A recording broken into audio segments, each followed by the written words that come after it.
Chapter 9. Visiting Mother of Gods. The Temple of the Great, or the Highest, goddess Ashtoreth, the ruler of the lower abyss, the feminine triad, Anna, Belita, and Dokipa, the queen of earth and fertility, Kibela and Rhea, all carrying Mother of Gods, the mistress of nights, was strange and slightly barbaric. It was not a temple of Aphrodite at all, as it had mistakenly been called by Alexander, and consequently by Ptolemy. At the outskirts of a grove of huge pine trees, double walls with cube-shaped towers outlined a large square courtyard containing rows of low, wide trees Thais did not recognize. Much to her astonishment, enormous spotted bulls, horses, and lions walked and rested among the trees, and black eagles sat atop the walls.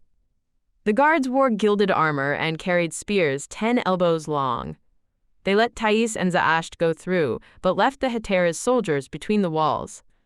The horses became nervous, sensing the presence of predators, but their cousins in the courtyard of the temple didn't mind the lions at all.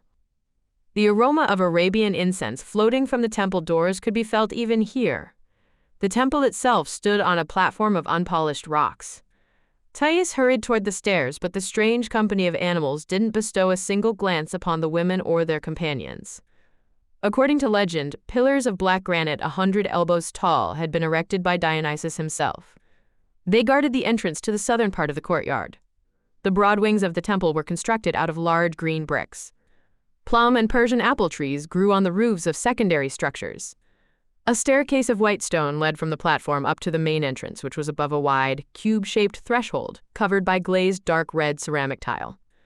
The entrance, framed by massive slabs of black stone, was divided into 3 sections by 2 pillars. 7 square columns on each side supported the flat roof with a garden and a walking platform. The center of the roof was crowned by a rectangular structure with no windows or doors. One of Thais' powerful benefactors had apparently informed the keepers of the temple of her arrival. As soon as the Hetera stepped onto the platform in front of the entrance, she was surrounded by an entire crowd of women. A man and a woman stood in the center of the group, dressed in heavy embroidered garments of identical cut, but of different colors, white for the man and black for the woman. Thais handed over the gift chest from Alexander and received a deep bow in reply. The priestess in the black peplos took her hand and led her into the back of the temple. The doors, covered with mirror-polished electron, opened into a sanctuary with a ceiling of gold leaf. A statue of the Great Mother, Astarte or Rhea, sat atop a white rectangular stone slab. The ancient image was fairly small, just over 2 elbows. Legends claimed it was several thousand years old. The statue was made of terracotta, covered by pale brown glaze the color of tanned skin. The figure of a nude woman was kneeling, her torso turned slightly to the right and her hands pressed against her round belly. Her broad hips were much wider than her massive shoulders and served as a pedestal to the powerful torso, muscular arms, and large, half-spherical breasts. Her neck was straight and long, almost the same circumference as her narrow head with its barely outlined face. It gave the statue an expression of proud alertness or emphasis. Woven gold chains, ornamented with purple hyacinths and emeralds, hung from the statue's shoulders, and some unknown stone shone like fire from the middle of her forehead. Thais discovered later that the stone shone just as brightly at night, lighting the sanctuary. The statue of the male god with a coarsely carved, shovel-like beard sat a step behind the goddess, in the shadow of a niche atop a similar slab. Bronze wheels with wide rims supported both pedestals. During the big moon celebrations, these heavy carriages were somehow transported to the temple courtyard. After that, Rhea Astarte's carriage was drawn by the lions, and the male god, whose name Thais could not remember, was drawn by the sacred bulls. The high priestess, who either didn't wish or didn't know how to speak Koine, silently unclasped Thais, chiton, and lowered it to her waist. 2 groups of priestesses quickly and quietly appeared from the darkness of the sanctuary. They were young, with focused, glum, almost menacing faces, and were grouped by height and hair color. They lined up to the right and to the left of the statue of Kibela Rhea, allowing for Thais to get a better look at them. Those on the right had dark red Phoenician hair and were dressed from neck to knees in nets. The nets were similar to fishing nets, except they were made of thick red yarn and seemingly woven to fit the girls precisely. Black chains with square links held these amazing garments at the waist. At the neck, a black strap decorated with metal secured the nets. Black bracelets held the nets at the knees and wrists. Their hair was shorter, after the fashion of slaves. It was pulled back and twisted into tight knots in the back, framing the broad, low foreheads in the front and emphasizing the menacing fire in their dark eyes. The priestesses belonged to different nationalities, but looked similar to each other, not only in hair color, but also in the regularity of their features, the perfection of their strong bodies and their height, which was no taller than an average Hellenian woman. The women on the left had dark bronze skin and black hair, and were dressed in thicker nets of black yarn with belts, bracelets, and neck straps of red bronze. Their penetrating, luminous eyes shone with savage light. Gold dagger hilts could be seen in the heavy knots of their long hair. The priestesses examined the famous hetera curiously. Thais smiled at them but didn't receive a hint of response in the dark gazes of the servants of Ashtoreth Kibela. The red priestesses stood with their hands held at shoulder level, their palms turned forward. The black ones rested their palms on their curvy hips, with their fingers spread out. The rightmost red priestess carefully handed a small gold vial to the high priestess. She dipped her pinky into it and rubbed some red oil with spicy fresh scent over Thais' eyebrows. The Athenian's head spun a little after that. She vaguely recalled a story she had heard somewhere about Ashtoreth's red oil. It was said 1 drachma of the oil was worth a fortune. A black priestess on the left held forth a chalcedony cup. Only now did Thais notice that both the black and the red priestesses' nails were covered with sharpened bits of electron, sparkling like little mirrors. The high priestess took a little bit of dark ointment from the cup and drew a cross between Thais' breasts, then underlined the breasts and circled the nipples. The skin became bluish. Thais became worried about whether the stains would last. Still silent, the high priestess unclasped the necklace with golden stars, examined it, and smiled for the first time. She took off an incredibly beautiful necklace made of sky-blue berylliums, encased in pale gold. Thais made a gesture of protest, but the priestess paid her no attention as she put the beryllium necklace around the Athenian's neck.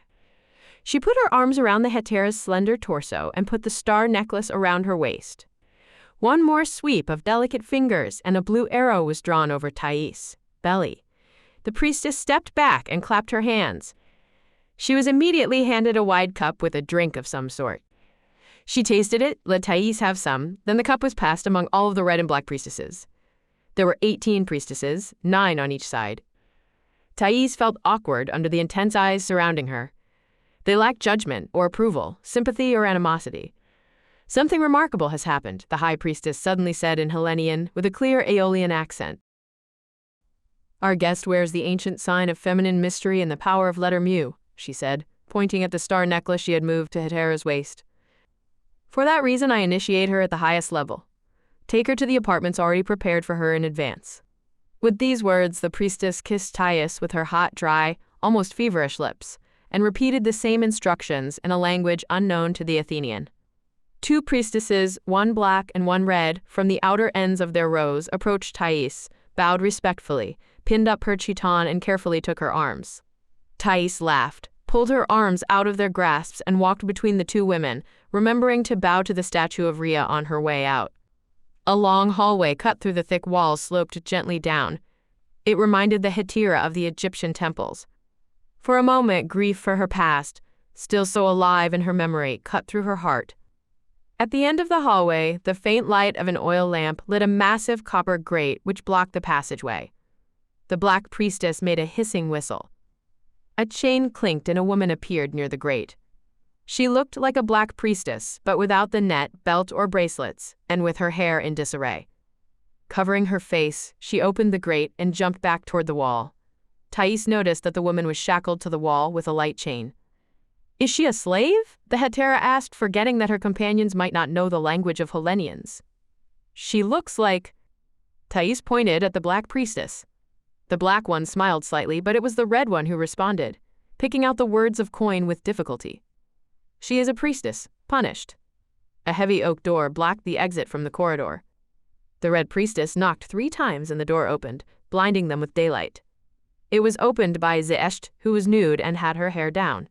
Forgive me, mistress, I had no time to dress.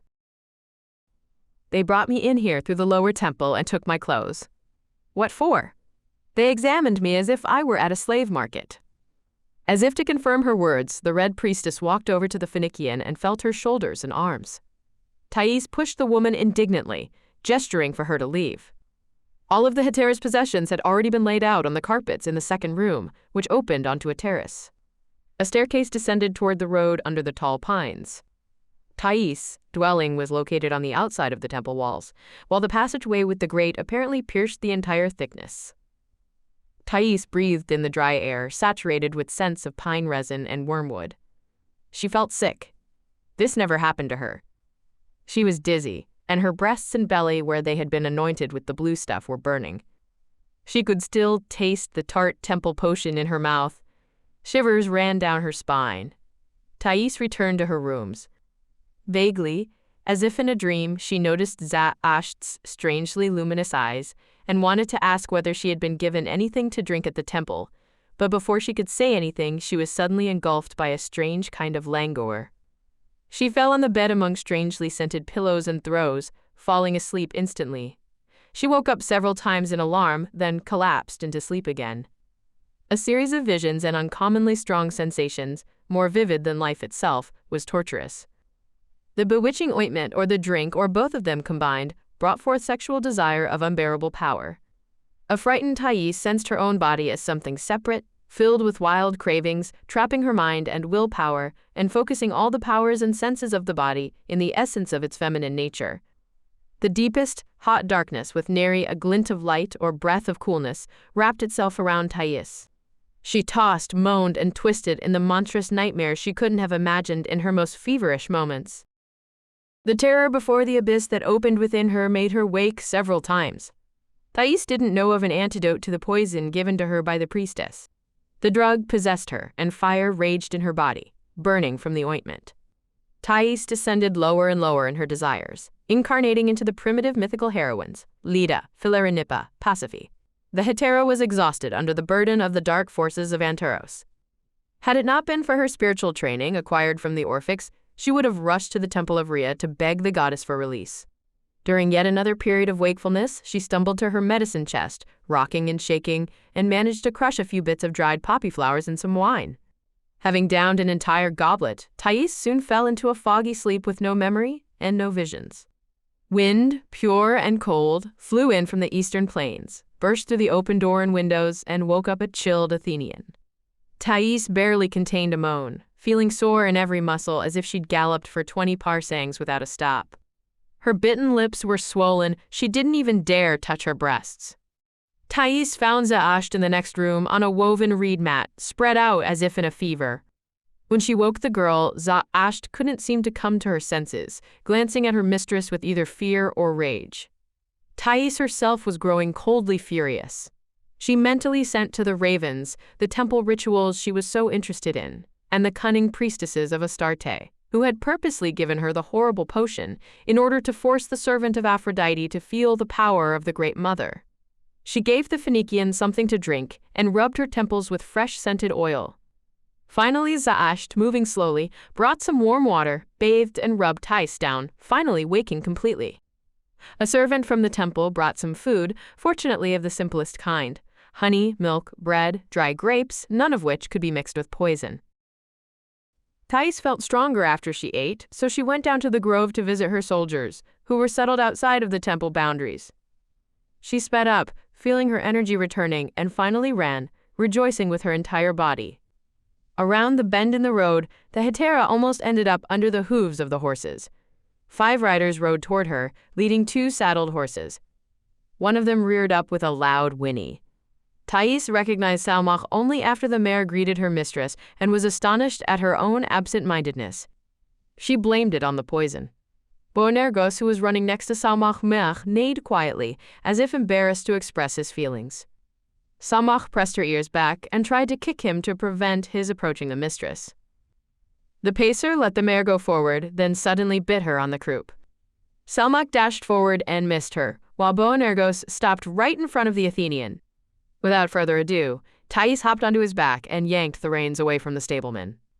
Boanerges touched off at such a pace that he quickly left everyone else behind. Thais rode for nearly a sk hen, going deeper into the grove, until she finally stopped the chestnut pacer. She squeezed him firmly with her knees and patted his broad neck. The captain, Lokagos, had caught up with her. He noted sternly that she oughtn't walk or ride alone here in the strange country, though he admitted he admired her courage. "Why?" Thais exclaimed. "Because you'll be kidnapped or killed. Then all I'll have left is to ask my comrades to kill me and spare me the disgrace because I was unable to take care of you." I don't even want to think of the punishment Ptolemy might come up with, or even our divine Alexander himself. The old soldier's sincerity shamed the hetera. She swore by the waters of Styx that she would be obedient. She would not stray far from the temple, even on horseback. In that case, one soldier is sufficient, the captain decided. He can cover your retreat while you go get help, if needed. Thais noticed that the young Hestiotus, Lycophon, was as handsome as Ganymede. He swapped his horse for Salmach, who was compliant with her new rider, then rushed to the Macedonian's house to get his weapons. His 4 remaining comrades waited for his return, wished their beautiful charge the best of health, then rode to reunite with the other 7 Macedonians who were busy exercising the horses to the south from the temple. Thais knew her companion from their trip to Hierapolis and frequently caught his admiring gazes.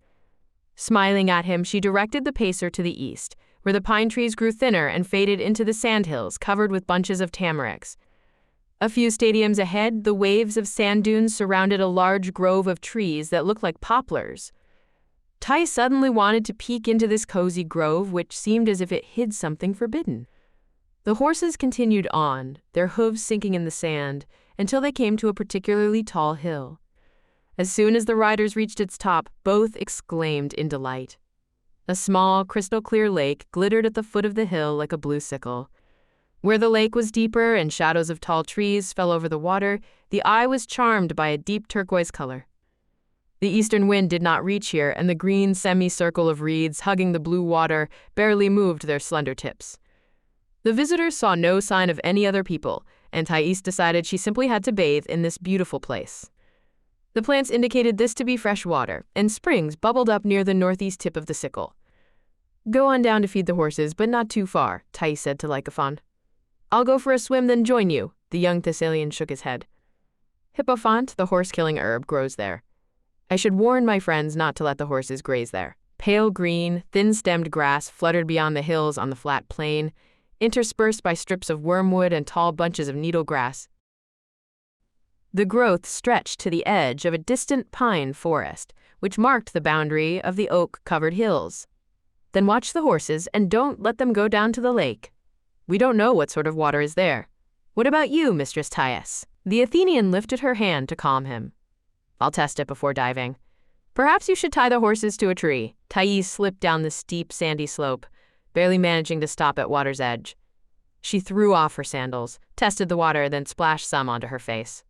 It was clear, cool spring water. It had been a long time since Thais had seen such water, so completely different from the cloudy Nile and the Euphrates. Like any true Hellenian, she highly valued good water. With a joyous squeal, the hetera dove into the glassy turquoise depths and crossed the narrow lake. She jumped out to a white sandbank, splashed around some more, then swam to the northern tip.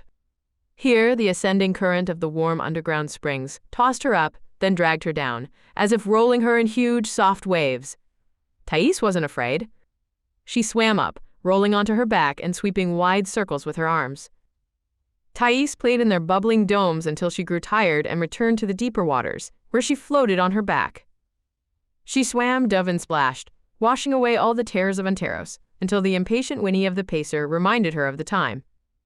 Refreshed and happy, Thais climbed the hill to where the horses and her companion waited under a tree.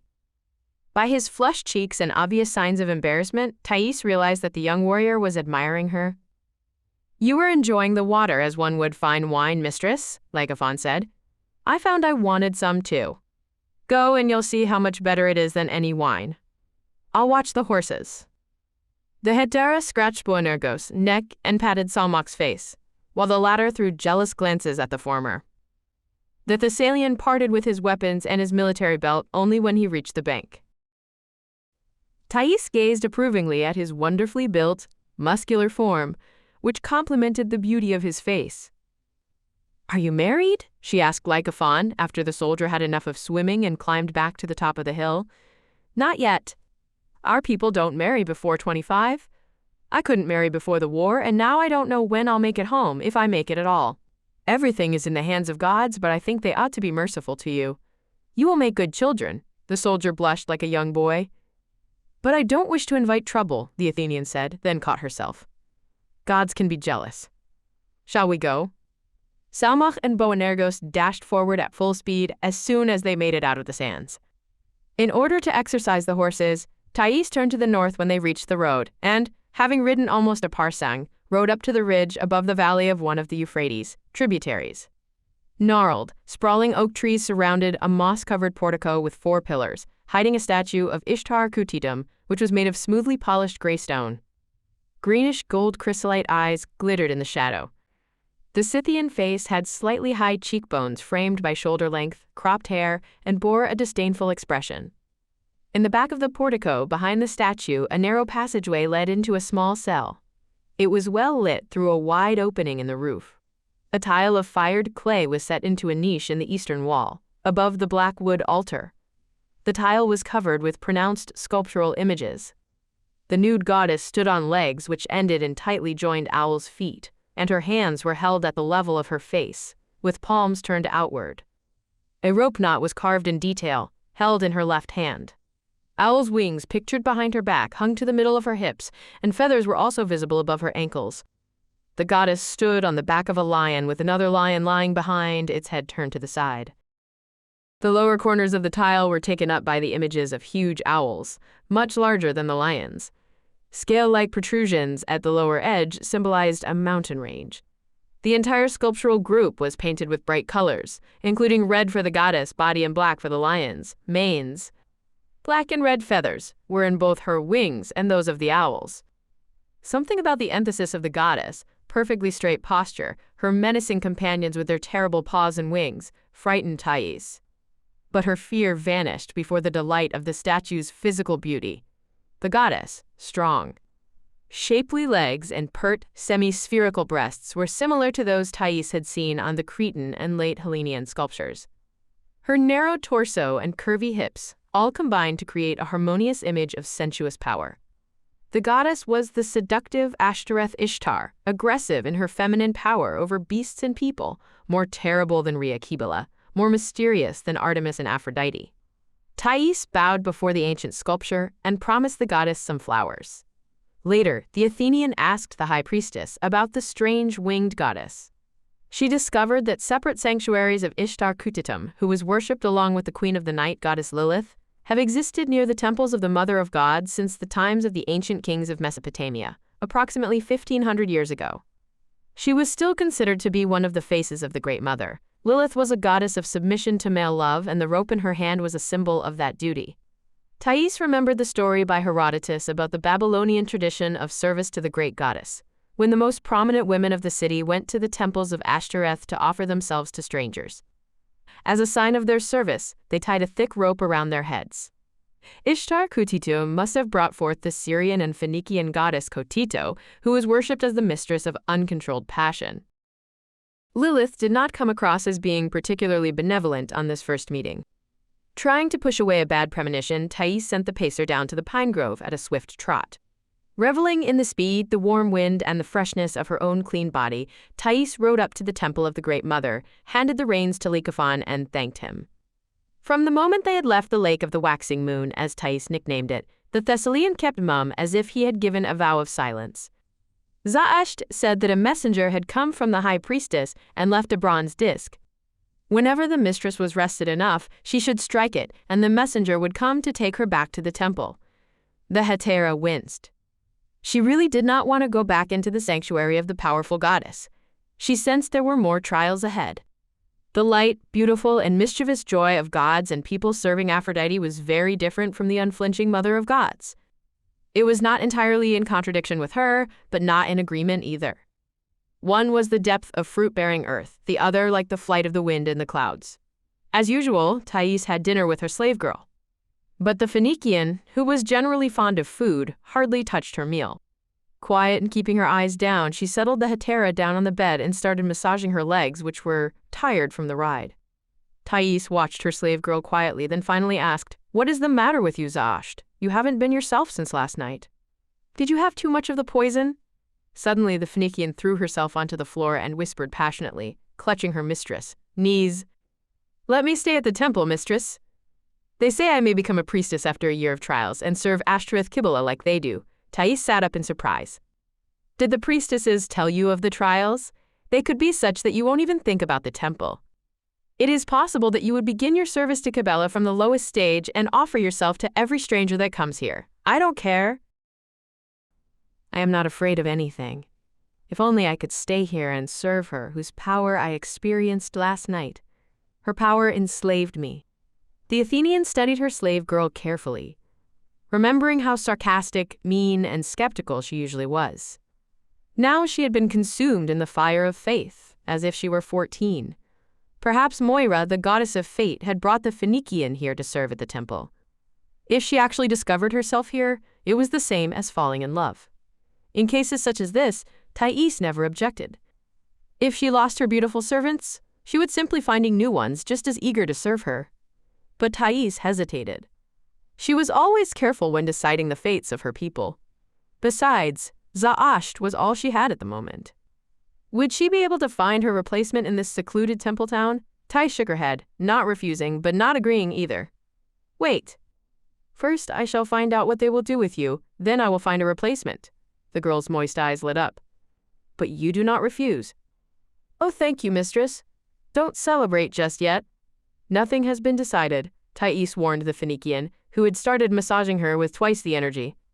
Tell me, Zaasht, Thais asked thoughtfully, rolling over onto her back.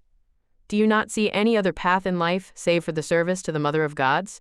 You are intelligent and attractive, and while fate made you a slave, that can change. Slavery at the temple is worse, for Kibela's power is limitless. You don't know, mistress, how jealous Phoenicians, Syrians, and other local people are. We women do not like to see beauty in other women. The Great Mother makes everyone equal with her mighty hand. I think different people serve her in different ways, Thais objected. Do I understand you correctly? Do you not love me at all? Yes, mistress, but you are too beautiful. I have looked and could not find a flaw in you. You are as agile as our 13-year-old dancer girls, strong as a mare. Your breasts are as firm as those of the Nubian women at the dawn of their youth. It is a list worthy of a lover, the hetera said, then laughed. But what is it that offends you so? You are better than everyone around, including me. And because of that, you are ready to be a slave to the temple? Yes, yes. Thais shrugged her shoulders, still not understanding her slave girl. After a long pause, Zaasht said, The blue stones are so beautiful against your copper skin, mistress. They make your gray eyes look even deeper. Whoever gave you this necklace understands the beauty of things. It was the high priestess of Kibela, Rhea, Ashtoreth, or Ishtar, the many-named mother of gods. Are you going to wear your old necklace like a belt? Yes, like Hippolyta, the queen of the Amazons. Thais inspected the golden chain and decided to take off all the stars, except one. Her first victories and successes had long since vanished into the past, and even the star that had been given to her by Ptolemy didn't mean anything. Only the last one with the letter mu. The priestess had said it had been a female symbol since the ancient times.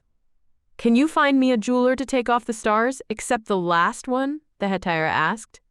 Let me. I am the daughter of a jeweler and know a thing or two. The Phoenician took the belt, went into the corner of the room and pulled out tiny tweezers from her bag. She worked her magic with them, then returned. She triumphantly fastened the chain with one star around Thais' waist. Now the balance is in the middle, she said, fixing the former necklace. She handed Thais the remaining stars. Put them in the jewelry box, Thais said. You are quite a skilled woman. How can I bear to part with you? The Phoenician's face fell, but then she realized Thais was teasing her. With a smile, she ran to get the box. Would you like to come with me tomorrow? The hetera asked, snuggling lazily into the cushions. There is a little blue lake nearby in the shape of the moon. I bathed there today and enjoyed it more than I have enjoyed anything in a long time. What did you do, mistress? Zaasht demanded. Her expression was filled with terror. Thais lifted herself on one elbow and frowned. Why are you yelling as if you are at the Syrian market? What is the matter? I was told there is a sacred lake of Ishtar to the east of the temple, shaped like the moon. Cleansing of Ashtoreth takes place there in secret on the days of celebration. I think Hellenians call her Artemis. Anyone who gets a glimpse of the sacred ritual is killed on the spot by the priests with long spears. I am afraid for you, mistress. Ashtoreth is vengeful, and her servants are just as bad. Thais pondered this. I think I'll keep quiet about this. And I won't take you with me, although I will go swimming there again. Oh, mistress. Za'ash began, then she dashed to the terrace door, hearing the clanking of armor. Thais pulled a silvery throw over herself. Lycophon entered shortly. Forgive me, mistress, for disturbing you at a bad time, he said with a bow. Is something wrong with Boanergos or Salmach? No, the horses are alive and well. It is only that an army messenger arrived and brought you a letter from Ptolemy the strategist. Here, the soldier said. He handed her a packet of thin leather tied with a rope. A deltorian was attached, a small slate bearing Thais' name and instructions to deliver immediately. Thais placed the packet on a pillow and asked the soldier to sit down and have some wine. The Phoenician, who had long since been enchanted by Lycophon's beauty, instantly diluted and served some pink wine, wiggling her hips and throwing brief and pointed glances at the Thessalian. The young warrior straightened and drank a goblet, and Za'ash poured him another. Lycophon waved his hand to decline, but accidentally as he did so he knocked the bronze disc from the edge of the table to the floor. The bronze disc rung loudly as it struck the floor tiles. Soon, someone knocked on the door to the corridor leading into the temple. A priestess in black net entered the room. Raising her hand to her forehead, she straightened up and gazed at everyone present with indifference. Ah, what have you done? Thais asked the soldier, frowning. Now I have to go. Lycophon didn't notice her reproach. He slowly rose from his seat, gazing at the black priestess as if Aphrodite herself had magically appeared before him, taking shape from sea foam and starlight. Thais was disturbed by the feeling of alien power emitted by the incredible woman. It felt like something not altogether human. It was as if she were an Oread, a mountain nymph, or a mythical changeling, a Titanide. The priestess was not indifferent toward the Thessalian's admiration. She tipped her head slightly, and it was as if lightning flew out of her enormous eyes, finishing the victim.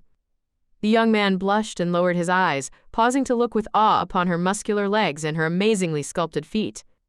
The priestess, glittering with her mirror nails, moved a strand of black hair to reveal her glum and beautiful face, as if before a battle. Thais, who was normally far from jealous, couldn't stand seeing one of her soldiers being bent in half like a thin branch. Za'ash, won't you offer Lycophon more wine? Perhaps he would like something to eat. Come, she said dismissively to the black priestess, who smiled briefly and condescendingly, but not before sending the young soldier one more long, promising glance.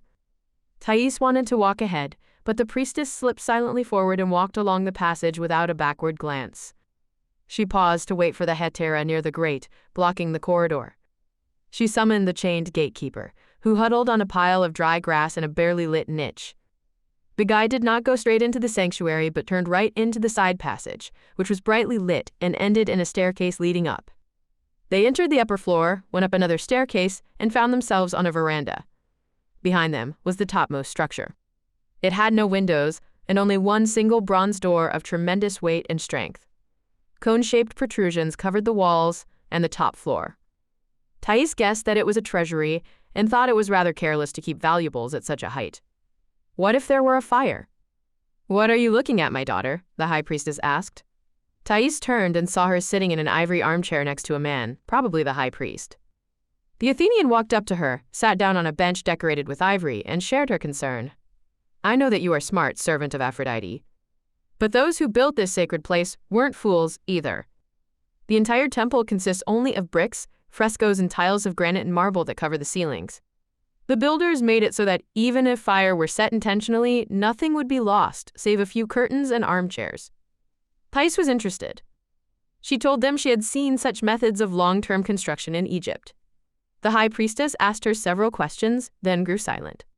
Thais enjoyed the artful setting of the temple. In Hellas, the temples were built atop natural high points, like the tops of hills, along the edges of tall riverbanks, or on the crests of mountain ranges.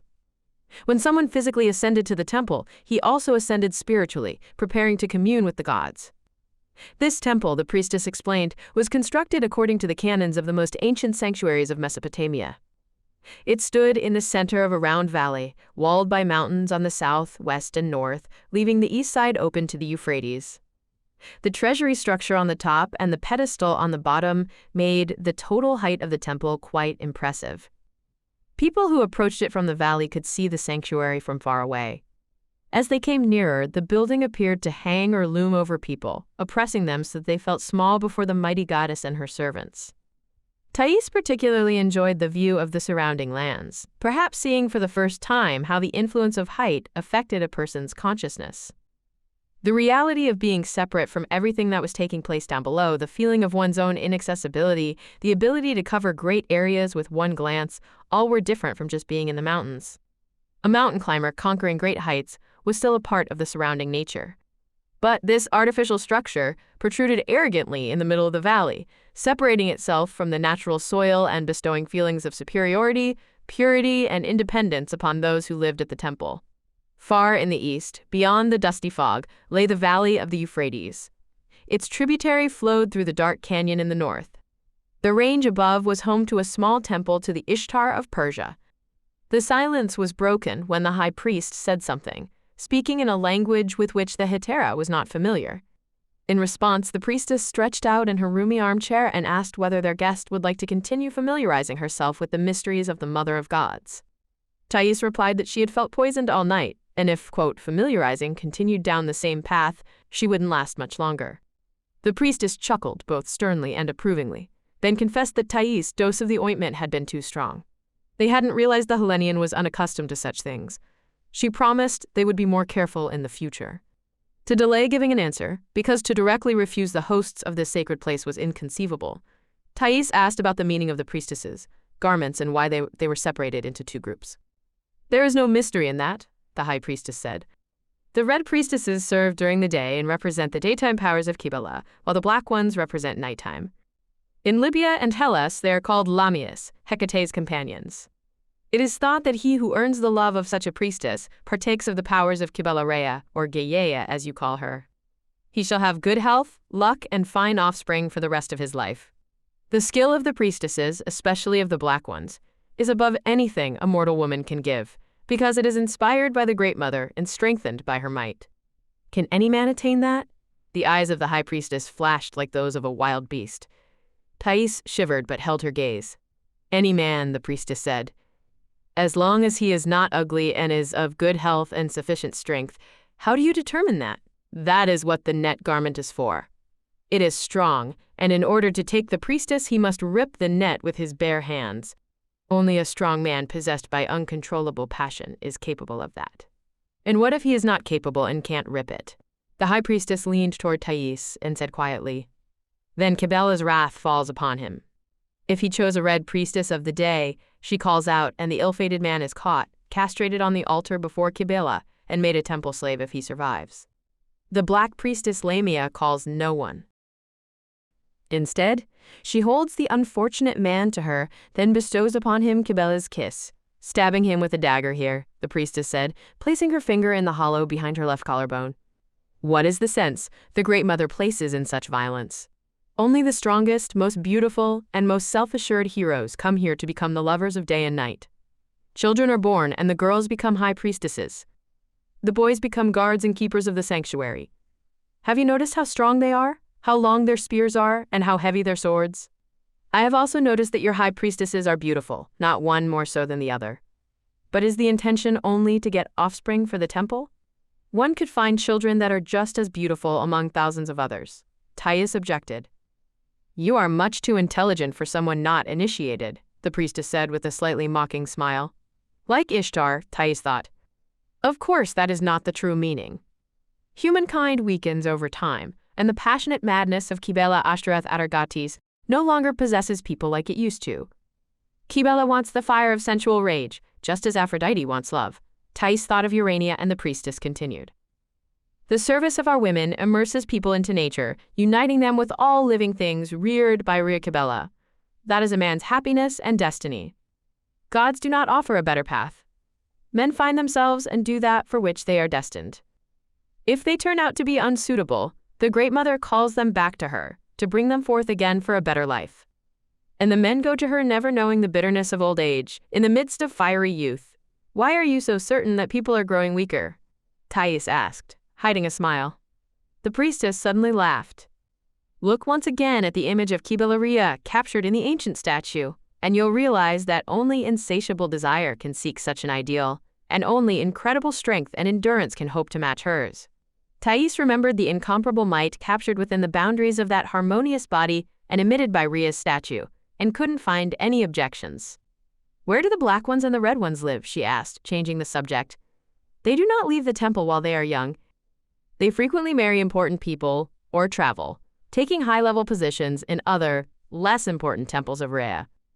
On certain days of the month they go bathing in a sacred lake, and woe be upon those men who violate their seclusion. What if it is a woman? The hetera asked, realizing which lake the woman meant. Nothing would happen to her. Only if the unfortunate woman violates the purity of the sacred water would she be killed. Do the priestesses live there? Thais asked quickly, pointing at the southern wing of the temple. Its flat roof was level with the floor of the main section. You are correct. Would you like to visit them? Oh, no. And what is in the northern wing? The priestess, eyes flashed again. I want to take you there at sunset. But I cannot do that unless you bring a sacred vow upon the altar of Kibela, Rhea, the vow of silence. We keep the ancient mysteries of the Great Mother secret. The rituals of the ancient times, brought here thousands of years ago from Lycaonia and Phrygia, give power to the servants of Ashtoreth. Thais swore to keep the secret in the sanctuary, which was completely deserted at this hour. The mistress of the temple poured her a drink, and Thais stepped back. Don't be afraid, it's not yesterday's potion. But you will require courage when you see the mystery. Remember that the Great Mother is a mistress of animals, she said in a strained whisper, which filled the hetera with vague fear. She downed the entire goblet at once. Excellent! Now accept this gift. The priestess handed Thais 2 vials made of milky white glass, their deep pink stoppers made of precious Indian tourmaline. A moon sickle was carved on one of the vials and an 8-point star on another. How can I? I cannot accept such expensive things, Thais exclaimed. It's nothing, the high priestess replied. The temple of the Great Mother is wealthy and can make even more precious gifts to beautiful women, for they are jewels created by Rhea for her own purposes. But you didn't ask, what is in the vials? This one, she said, pointing at the vial with the star, was in the potion you were given yesterday. If you ever wish to experience all of Ashtoreth Kibela's power in the guise of Anaitis, put 6 drops into a cup of water and split between the 2 of you. This one with the moon will free you from the effect of the first one. If you drink it alone, it will make you as cold as the distant moon. No more than 3 drops, or you might remain cold forever, the priestess said, then laughed, a sound both grating and menacing. She led the hetera to a niche in a side wall and pulled out a shiny black disc, which Thais thought looked as if it were made of glass. In it, she saw her own reflection as clearly as an irregular mirror of silver-covered bronze. This mirror is not made of glass but of stone, the woman informed her.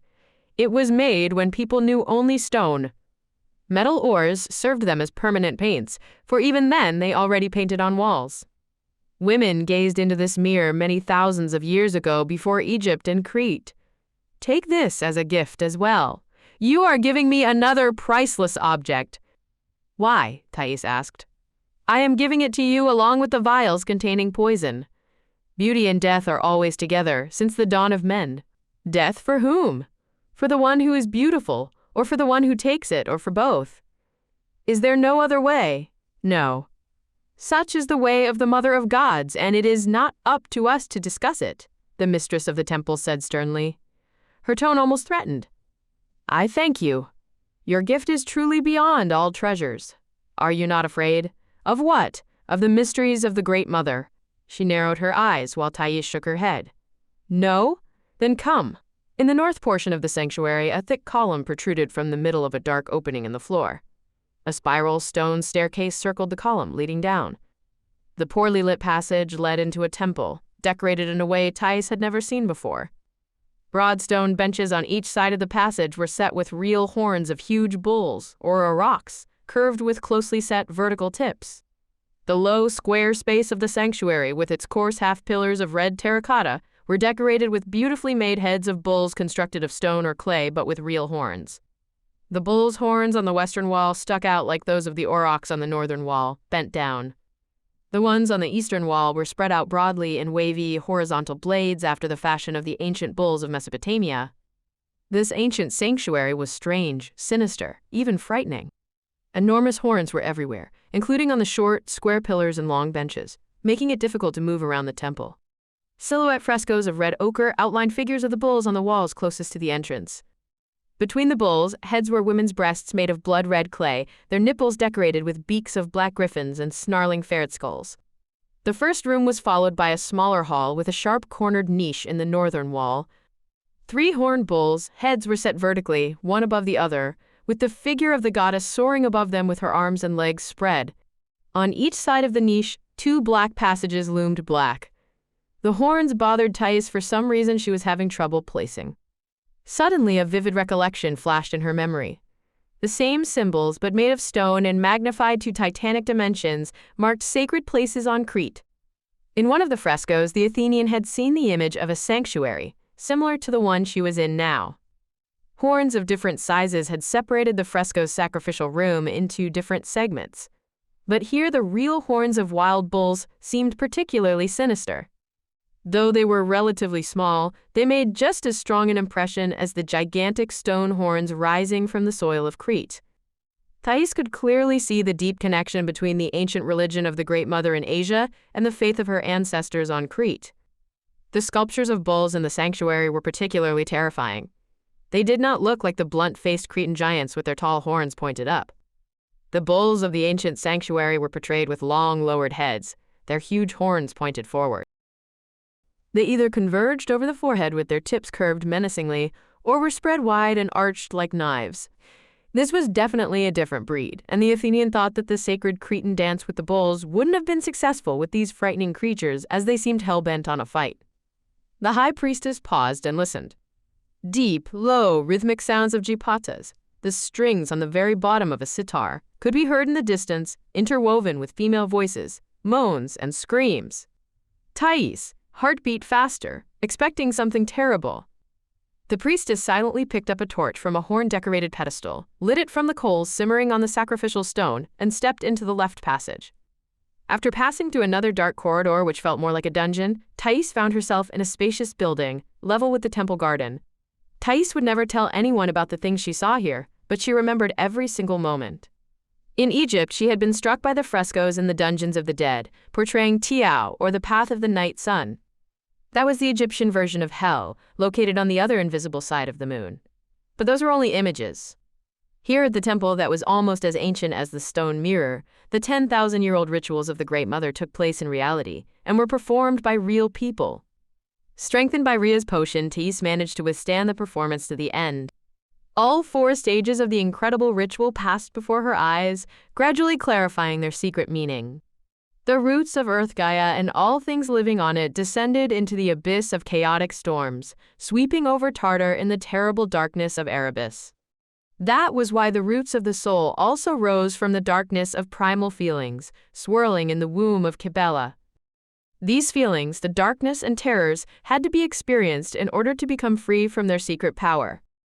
They had to be released before the eyes of the women who were simultaneously the victims and the participants of the great union with the roots of all nature in the image of Ananka, an unavoidable necessity.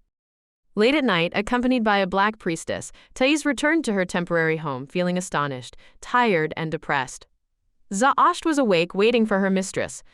The slave girl's eyes were swollen from tears, and Thais noticed nail marks in her palms. Thais had no energy to ask, and fell into bed without a bath. As a result, Ptolemy's letter remained unread. Thais could not sleep. The Phoenician also tossed and sighed, until the Hetera called her over. "Sit down and tell me what happened. Did Lycophon offend you?" Zaasht nodded silently, and anger flashed in the dark depths of her eyes. "I shall call him tomorrow and ask the Lokagos to punish the Thessalian." No, mistress. "He didn't do anything, and I don't want to see him anymore." "Really? What a strange young man." "You are beautiful, and I saw the way he looked at you." "Did you give him more wine?" He downed a goblet as if it were nasty desert water. He didn't touch the food and said nothing, simply stared at the door after that Lamia, daughter of the dark. This went on forever until I lost my patience and kicked him out. And then he left without a thank you or a word, as if he were drunk with millet beer. "I had never expected this," Thais exclaimed. Did the Lamia truly strike him with arrows? Why? He had seen you dance, ballerina, how agile your body is, and how slender your legs are. You are kind to me, mistress, the Phoenician replied, barely holding back tears. But you are a woman and won't understand the Black Lamia's power. I looked at her carefully. Everything in her is contrary to what is in me. How so? Everything that is narrow in me is wide in her, hips, ankles, and eyes. Everything that is wide in me is thin in her, shoulders and waist, the Phoenician said, clearly upset. She is built like you, mistress, but heavier, more muscular. And it drives men mad, especially those like this boy. So he rejected you and thinks about her? Thais shrugged. That is all right. We shall soon travel on, and the Lamia will fade from Lycophon's memory. Oh, I forgot. Do you still want to stay here, do you? Now more than ever, mistress. We Phoenicians have a teaching of Senhuniathon. It says that desire is creation. And I want to create myself anew. We too have desire, pathos. That is also creation. Desperate desire either brings forth the necessary form or ends in annoia or madness. We shall see when the time comes. Give me the letter. Ptolemy sent his greetings and asked her to remember him. He instructed Thais absolutely not to travel further until he sent a detachment of soldiers to get her, commanded by his friend. If the news were bad, Thais should not stay at the temple, but take her soldiers and make a dash to the Ischus Bay. That was only 15 parsangs away to the west, over the mountains. 3 ships would be waiting there. The captain would pick up Thais and wait another half a month. If Ptolemy and Alexander did not appear by then, they should sail back to Hellas. Thais kissed the letter tenderly. She thought Ptolemy was more noble at heart than he wanted to show among the crass Macedonian army leaders. Ptolemy wrote about the march across the hot plain, how the sea of tall grass had already faded from the summer drought. He said they rode and rode, day after day, going further beyond the horizon. Vague premonitions had bothered everyone, even Alexander. Ptolemy could see lanterns burning late into the night in Alexander's tent. The king had consulted with his spies and read their reports. Gradually, Alexander had directed the army to the left, further to the north. The guides had warned him about the greater heat yet to come. The grass would fade, and the small rivers and creeks which supplied the army with water would dry out. 35,000 people were now following Alexander, but there in the limitless plains of Asia, the king felt for the first time that his army wasn't all that big. Hot winds blew at them with the breath of the deadly deserts which sprawled beyond the plains. Dust swirled like demons, and hot air at the horizon seemed to lift the earth above the blue lakes of ghostly water. Ptolemy went on to say that when they turned north, the grass became taller and thicker, and yellowish rivers turned gray. There was a full lunar eclipse. How did I miss that? Thais wondered, then continued reading. Knowledgeable people said the army was now in the country governed by the mistress of beasts, including those of heaven, earth, and subterranean. She was called Ashtoreth, Kibela, or Rhea. Hellenians called her Artemis, or Hecate. If she appeared riding a lion, everyone would perish. Alexander had addressed his soldiers in a speech, asking them not to be afraid. He knew their destiny and led them to the end of war, as well as countless treasures. Thais read between Ptolemy's lines, realizing he was a born writer.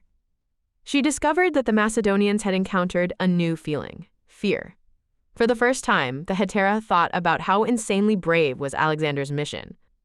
What divine courage one must possess in order to walk away from the sea and plunge into the depths of a strange country where they would meet the countless troops of the King of Kings. If they were defeated, Thais realized, the Macedonian army would be wiped off the face of earth. The divine army leader Ptolemy and Leontiscus would all cease to exist. Nearchus alone might possibly manage to save his fleet and return to his native shores. Their countless enemies, both large and small, must be waiting for this with such wicked impatience, burning with justified revenge and the cowardly triumph of hyenas. Her friends could not possibly rely on the mercy of others. Ptolemy was wise to leave behind 2 possibilities for saving Alexander and himself. The first was with Nearchus' fleet, waiting near the delta of the Euphrates in case they met Darius in the south. Ptolemy wrote about the rumors that Darius had assembled all his troops, including countless horsemen ranging from the famous Persian immortal guards to Bactrians and Sogdians. It was strange, but despite glimpses of anxiety she read in Ptolemy's letter, Thais was filled with the certainty of victory soon to come. She would wait for more news, with even greater impatience. The next day, instead of Lycophon, the Lokagos sent a pockmarked Macedonian with fresh scars on his shoulder and neck. "I am here instead of the Hestiotus," the soldier said, smiling. He was clearly pleased at the prospect of a ride with the famous beauty of Athens, the city of legendary elegance and wisdom. "Where is Lycophon?" When he said nothing, Thais clapped her hands, summoning Zaasht, then sent the soldier to get his horse. The Phoenician hopped on Salmach, whom she had ridden many times during the trip from the Egyptian border, and her sad face lit up with childlike joy. The two women started racing each other, leaving their guard behind and pausing only after he shouted angrily. Having arrived at the edge of the deserted plain, both women stopped, enchanted.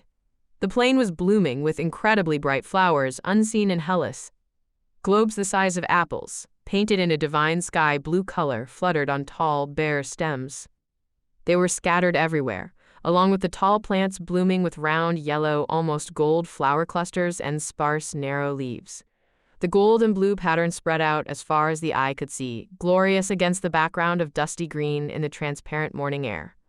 "It's a miracle," the Macedonian exclaimed, struck by the fairy tale colors. They decided not to ride through, because it would be a shame to ruin all that beauty with the hooves of horses. They turned right to go around, but were forced to stop again before the growth of even more incredible flowers.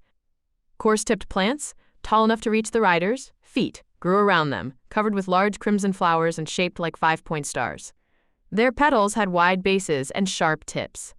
Thais couldn't stand it.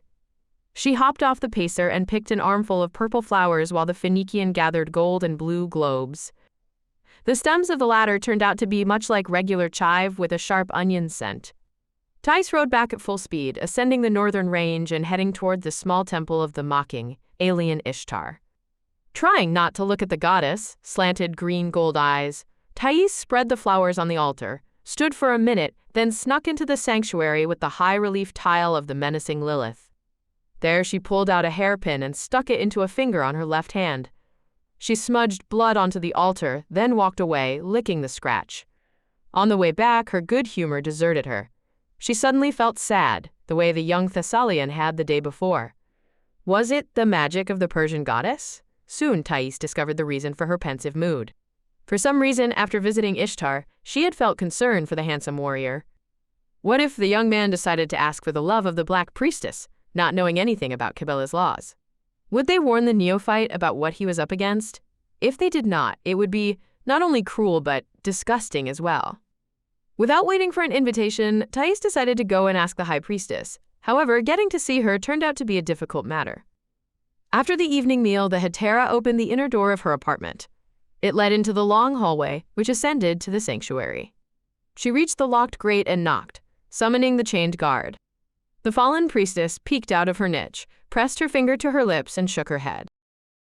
Thais smiled and turned back obediently, remembering the hungry glint in the eyes of the punished woman, her hollow cheeks and belly. Thais sent the Phoenician with some food for the woman, and Zaasht was gone a long time. The guard had taken a while to accept the food, since she had to ensure she was being neither bribed nor betrayed. After that, the Phoenician, or Thais herself, fed the woman twice a day, having discovered a good time when there was no risk of getting caught by the servants of the temple. Several days passed, and Thais heard nothing of her hosts. The people of the temple seemed to have forgotten about their guest. Thais figured the high priestess must have been disappointed, since she had failed to captivate the hetera and attract her into the service to Kibela Ashtoreth and into the mysteries of the Mother of Gods. Darkness, cruelty, and torture inspired nothing but unyielding resistance in Thais' soul.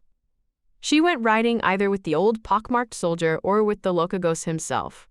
The soldier was, for some reason, nicknamed Onophorbos, or Shepherd of Donkeys, by his comrades. Despite great temptation, Thais dared to swim in the wonderful little lake of the waxing moon only once.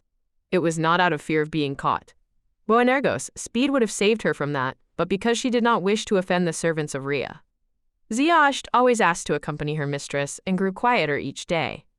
Thais decided to let her slave go. Days passed, but there was no news from the east. Alexander's army appeared to be lost somewhere in the vast plains and labyrinths of the hills. Thais consoled herself by reasoning that there simply hadn't been an opportunity to send a letter. Still, not even the rumors that had reached her before from beyond the Euphrates had come. Thais stopped riding, didn't go to the temple, and hardly ate. At night, she frequently lay awake, falling asleep only at dawn. Such strong anxiety was completely unlike the strong, healthy Athenian. She blamed it on the sinister atmosphere of Kibela's sanctuary. Had it not been for Ptolemy's warning, Thais would have long since left this safe haven, especially considering that Rhea's temple was not really a haven for anyone. One only needed to meet her servants to realize what would be the fate of their noble guest should Alexander's army lose and perish. Her handful of soldiers would be killed in their sleep by the mighty guards, and Thais herself would be sent to the lower temple to earn money for the Mother of Gods. Should she resist? Well, there were many places here requiring a chained guard, and that would be the better option. At worst, Thais shuddered as she remembered the mysteries of Anaitis. As if in response to her thoughts, there was a weak, desperate knock at her door from the temple passage. Thais jumped up and listened. She called Zaasht, then carefully approached the door and asked, "Who is it?" "Mistress, open up. In the name of—" The voice broke off. Thais and her slave girl recognized Lycophon. The hetera grabbed a lantern, while the Phoenician opened the door. The young warrior lay just beyond the threshold, covered in blood and too weak to lift his head. Thais dragged Lycophon into the room, and Zaasht locked the door. On Thais' orders, she took the external entrance and ran after the Macedonians as fast as she could. Lycophon opened his eyes and smiled weakly. His dying smile cut her deeply, bringing back the pain of Menedem's death. The familiar dagger of a night priestess stuck out of the soldier's left shoulder, having been shoved in all the way to the hilt by a firm and merciless hand. Along with his clothes, the dagger went through a wide gold necklace, becoming stuck between the links. Like any Hellenian woman, Thais knew a thing or two about wounds, and this one felt wrong. Lycophon could not possibly have survived with such a wound, let alone crawled along the long passageway, even though it sloped down. Something was different. Despite the blood still seeping from under the dagger, Thais didn't dare pull out the weapon until the arrival of the Lochagos. He was not only an experienced officer, but also a surgeon and the veterinarian of his detachment. The soldiers didn't make her wait long. An entire decade of soldiers burst in after the Phoenician, all 10 with their swords and spears at the ready. The soldiers lifted the Thessalian and transferred him onto the bed. The Lochagos shook his head glumly at the sight of the wound and started examining Lycophon's shoulders. To Thais, amazement, Lycophon moaned, though his eyes remained closed. The veteran suddenly smiled. "What? It isn't deadly?" Thais asked, gasping with shock. The Lochagos grinned and shrugged. "A handsome warrior is always Aphrodite's favorite. See? The dagger struck here, and it would have pierced his heart had it gone straight." But Lycophon had dressed up and put on the heavy necklace. The dagger pushed through one of the links, making it go between his ribs and his left shoulder blade. But the boy has lost too much blood. Prepare as much wine as you can, mixed with warm water. Give me some clean linen. Without further ado, the Lochagos ordered 2 soldiers to hold Lycophon's shoulders down securely. He wiped the blood from the handle of the dagger, then wrapped his right hand around it so he had a good grip. While the others held Lycophon in place, the Lochagos pressed his left hand against the shoulder and pulled the weapon out in one powerful motion. The young man screamed. Despite the men holding him down, he sat straight up, his eyes bulging. Then he collapsed again on the blood-soaked bed, losing consciousness again.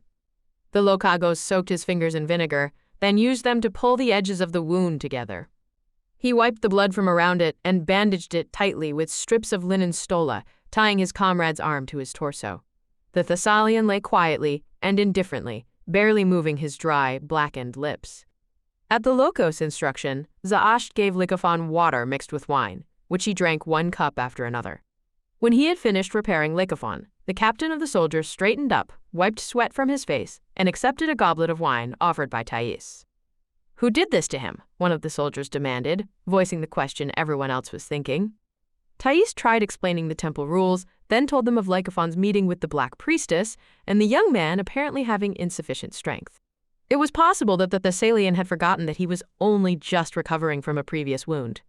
Well, both sides are guilty, and nobody is guilty. "A condition is a condition," the Lochagos said. "If you take something on, then do it. If you can't, then don't try. He is lucky to be alive, the young fool. I am glad.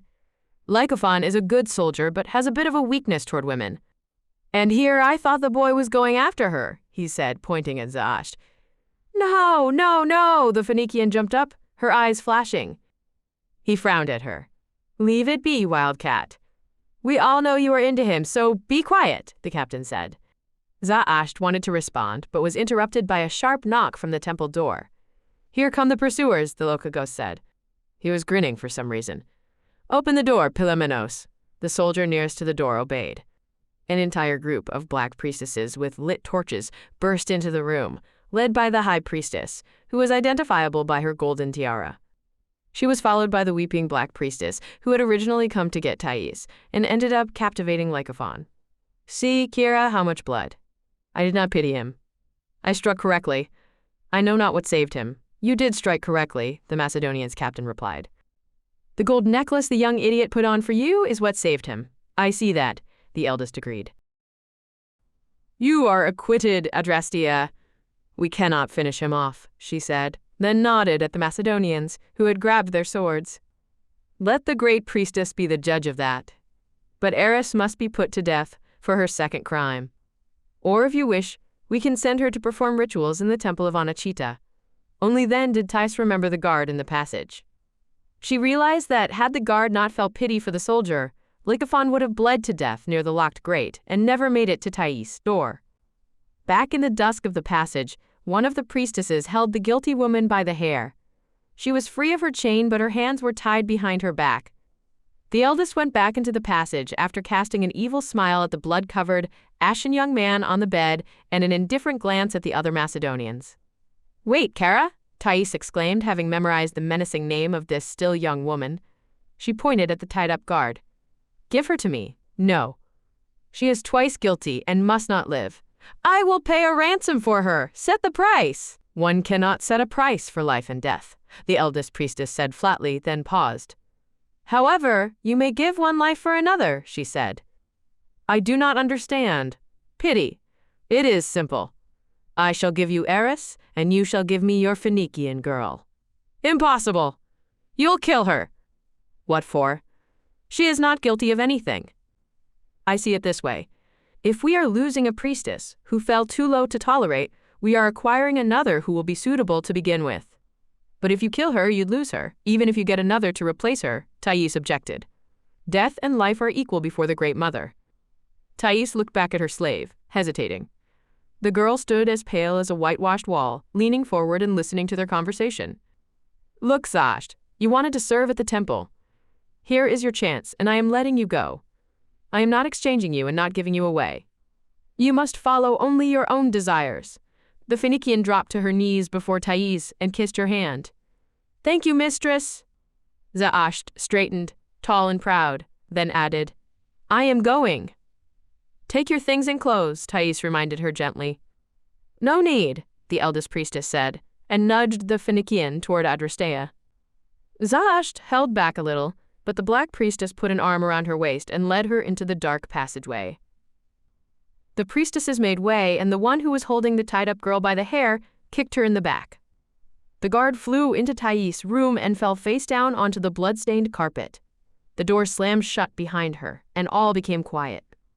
The puzzled soldiers hesitated, then one of them picked up the fallen girl, cut the bonds around her wrists, and smoothed her hair back from her face. "Sit down, Eris," Thais said gently. "Give her some wine. They have such strange names," the Lokagos exclaimed. "Trouble, revenge, discourse." "I heard the other two addressed as Nalia and Atta, demon and madness," Thais said. "Apparently all black priestesses have frightening Hellenian names." "Is that so, Eris?" The guard nodded silently.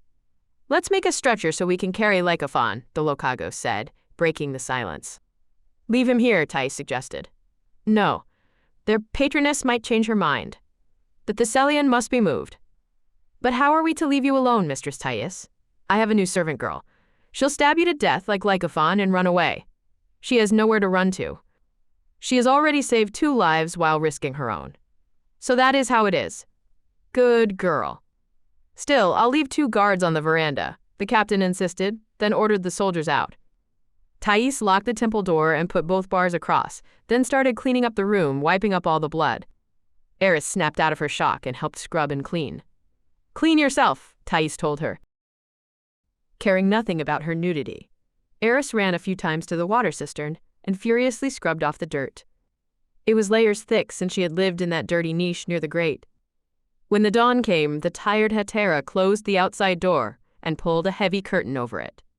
She pointed Eris toward the second bed in her room because the Phoenician's bed was covered in blood.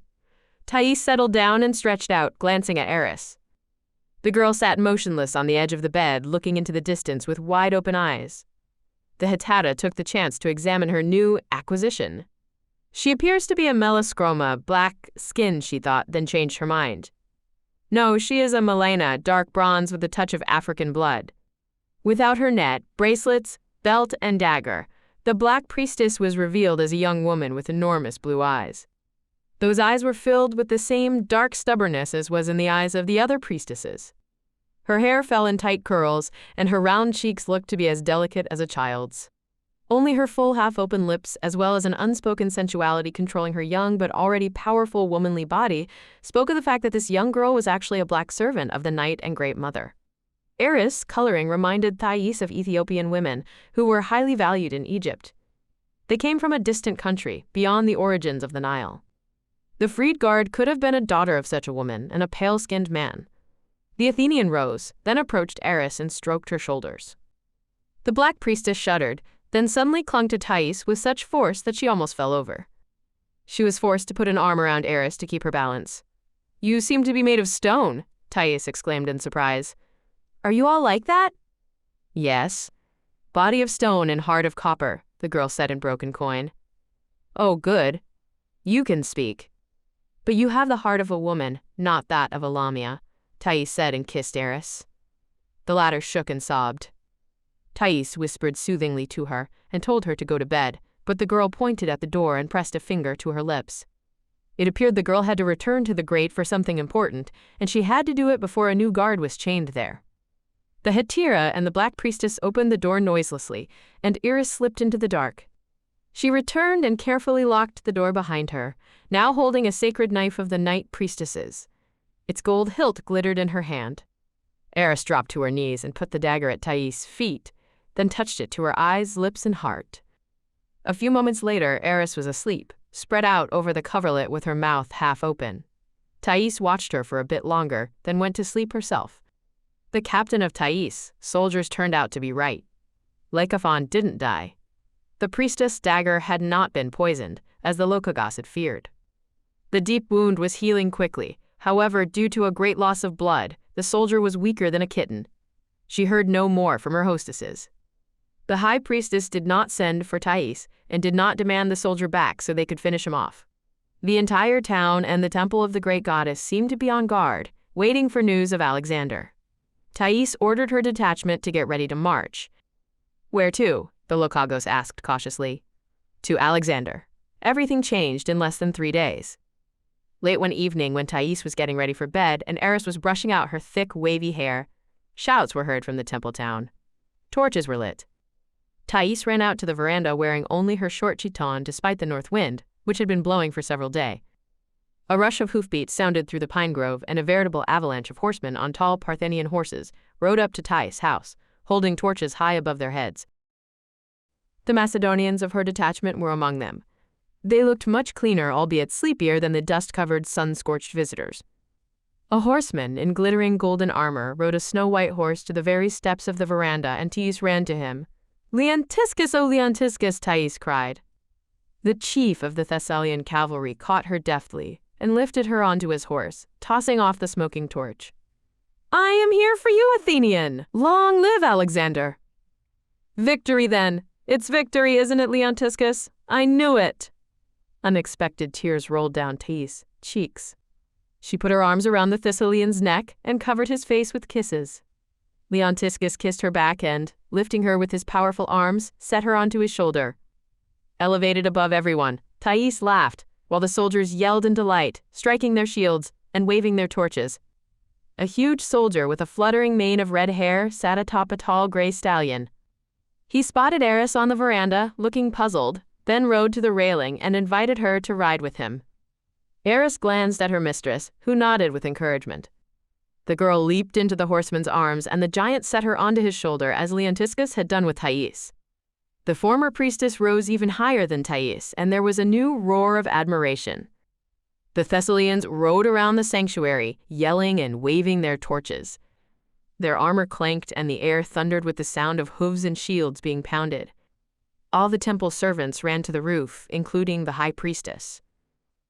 Thais, joyous and triumphant, noticed the agitation among the priestesses and realized it was caused by Eris' appearance on the soldier's shoulder. The mistress of the temple made an abrupt gesture with her arms, and the veranda was suddenly empty. Thais chuckled. How disappointing for the mistress to see her former victim, who had been sentenced to humiliation, now being carried before the temple as if she were a goddess. The parade returned to Thais. House and both women were carefully carried inside, not even allowed to touch the ground. Leontiscus came in too, and the other horsemen were let go. Only 2 close associates stayed to wait for him. So it's victory, darling? Complete and final. Darius was crushed completely. His enormous army is scattered. We killed tens of thousands, until we were so exhausted that we fell over the corpses, with our swords and spears still in our hands. All of Persia lies open before us. Alexander is the new king of kings, the son of immortal gods. I have only recently understood that only a chosen one of fate, a titan, hero, like Achilles, could conquer Asia. I got to see it, the Thessalian said quietly and fell, exhausted, into an armchair. Are you tired? Will you rest here? Eris will bring some wine and some walnuts and honey with cream. It's the most nourishing food. I'll eat, then go to my camp. We have set up a tent at the edge of the grove, where the rest of my people are. How many are there? 60 horsemen, 150 horses. Did you come just to get me? Yes. After the great battle, where my horsemen distinguished themselves yet again, I was out for 2 days as if in a sleep. Alexander decided I needed rest and sent me here to fetch you. And what of him? He is going straight to Babylon with his army. Are we going there? Certainly. I'll just let the horses rest a bit. I galloped the entire way because I wanted to see you. How far did you have to gallop? 100 parsangs. Thais thanked the warrior without words, instead expressing herself with a long kiss. Then she asked, how far does Alexander need to travel to Babylon? A bit longer than I did. Thais looked up and smiled. Ah, here's Eris. Eat and drink. I'll drink with you to the victory. Is the underground kingdom in your service now? Leontiscus asked, sipping wine and observing her new slave girl. This story is interesting, but long. I hope to have time to tell it along the way and to hear your stories about the great battle. Definitely, the Thessalian assured her. He quickly swallowed a handful of walnuts boiled in honey and rose to go. Thais saw him to the steps of the veranda. After taking some rest, Leontiscus appeared again. He wore such gorgeous armor that even Homer wouldn't have been able to describe it. The tanned horseman in white silk and golden armor, sitting a beautiful white horse, looked like a demigod. And while a deep wrinkle crossed his forehead between the eyebrows, and the corners of his mouth were surrounded by a double groove, his squinted eyes, light and fearless, were laughing. What a beautiful horse you have, like a titan-eyed Leucippa, the changeling. What is her name? The Hetaira exclaimed in delight. Melodia. Song? Who named her so beautifully? I did. Do you remember that there is a river, Melos? It sings as it flows over the ringing stones. My Melodia runs the way the river flows and bubbles. You are a poet, Leontiscus. I simply love horses. And this is for you, the Thessalian said. He unrolled a package and handed Thais the costume of a Persian princess. The Hetaira declined, saying she didn't want to wear foreign togs, and decided just to put on the tiara, made of rare stones that sparkled in the sun. She kept the blue necklace of the Temple of Rhea around her neck and put tinkling parasolides of electron with turquoise around her ankles, as if for a dance. She ordered the servant to bring her salmach instead of boanergos and gasped when she saw her mare. The animal wore a golden harness, decorated with large tourmalines of the same divine pink color as the ones decorating the vials of Kibela. The sweat blanket was overlaid with the hide of a rare beast, yellowish-red with black stripes, which she learned was called a tiger. The horse's fetlocks were dressed in glittering silver bracelets with little bells. Salmach seemed to understand the beauty of her attire and stepped proudly, her hooves ringing in unison with Thais' anklets. An entourage of 30 soldiers accompanied Leontiscus and Thais, who rode side by side along the wide path toward the main entrance into Kibela's sanctuary. The Thessalians were singing, and Thais asked them to strike their shields in rhythm with the battle song. The warlike cavalcade entered the first courtyard, where Thais and Leontiscus dismounted.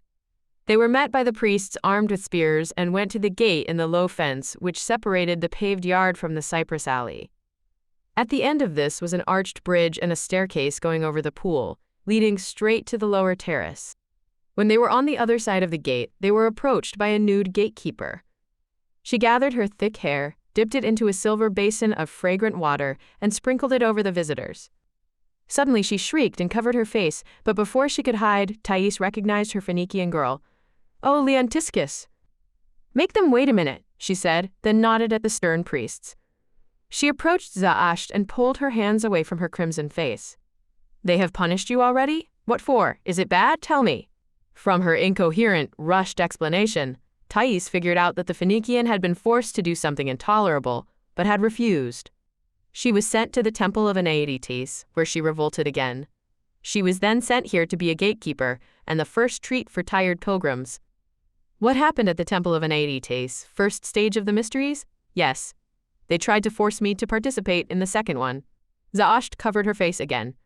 She shook in reaction to the impatient knocking of the priests, spears as they struck sharply against the ground. "My poor girl." "You make a bad priestess. We'll have to save you." "Oh, mistress." The Phoenician's voice was even more pleading now than when she had asked to let her stay at the temple. Not wishing to delay the priests any longer, Thais walked on. The high priestess and priest met her on the lower veranda, not inside the temple. This was a new sign of respect. Leontiscus bowed to the priestess and, following Thais' example, accepted a smudge of fragrant oil on his forehead. He then untied a large leather sack he had carried carefully the entire way and beckoned to a spear-bearer who carried another one. Together they poured a pile of gold and silver necklaces and bracelets, large precious stones, and skillfully made tiaras onto the wide pedestal in front of the temple. Gold ingots fell with a heavy thud from the second sack. "This is only a part of it," Leontiscus said. "They are bringing 4 more talents soon." "The priests are not used to carrying such heavy loads." The high priestess sighed deeply and her eyes flashed with greed. Alexander's gift was truly royal. "We took good care of our beautiful guest," she said gently. "I hope she is pleased?" "I am pleased and grateful, thank the Great Mother," the hetera replied. "Is there anything else I can do for you?" "There is, mistress of the temple." "Give me back my slave, the Phoenician Zaasht." "But you have traded her." "Yes." "But I just saw her chained at the gate. She doesn't fit in at the temple. That is why she is being punished."